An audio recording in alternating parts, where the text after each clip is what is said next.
Magandang umaga, ito ang UNTV News Break.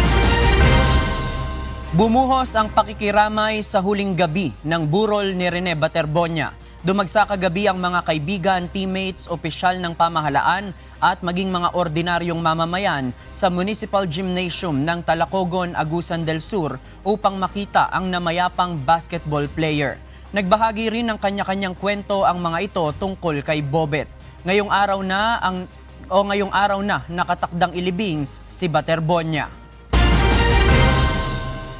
Pinadalhan na ng show cause order ng Commission on Higher Education ang Ateneo de Manila University upang magpaliwanag kung ano ang nangyari sa team building sa Aurora Province noong June 8 na nagresulta sa pagkasawi ni Rene Baterbonia at Divine Adili. Dapat din itong ipaliwanag kung bakit hindi dapat sila mapatawan ng parusa dahil sa umano'y paglabag sa mga utos ng CHED tungkol sa pagsasagawa ng mga aktibidad sa labas ng campus, gayon din sa posibleng paglabag sa anti-hazing law. Sa inilabas na pahayag ng komisyon, June 9 pa nila pinagsusumite ng report ang Ateneo, ngunit bigo umano ang mga ito na isumite ang mga hinihinging record at impormasyon. Binigyan ng kawanihan ang universidad ng 10 araw para makapagsumite ng written explanation mula sa pagtanggap ng SCO.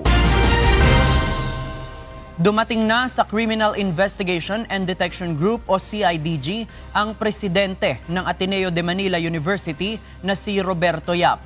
Ito'y may kaugnayan pa rin sa isinasagawang fact-finding investigation sa pagkamatay ng 2 players ng Ateneo Blue Eagles na sina Rene Baterbonia at Divine Adili.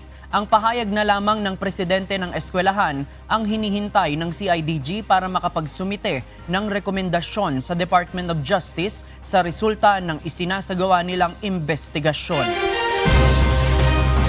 At yan ang mga balita sa oras na ito.